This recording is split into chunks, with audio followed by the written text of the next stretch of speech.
There's so many windows open right now. So over where I designed this form, this is actually, I'm in Visual Studio here. So when I design this form, I have a control in here, which is the EO WinForm web control. Okay. I drop that thing into my form. So that is now a web browser. And the other thing I did is I have this Olis Connect button here that connects me to Olis Connect.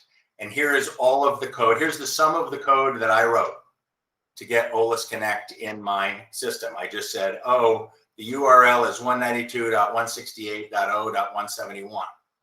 So that is the IP address of the NUC. So that one line of code is the only code I wrote to get this working in the browser. So now I come over to this browser, there's nothing in it. When I hit this Olis Connect button, it's going to set that URL, and here we go. So that is how complicated it was. Now, it took me a while to find that solution. You know, I looked at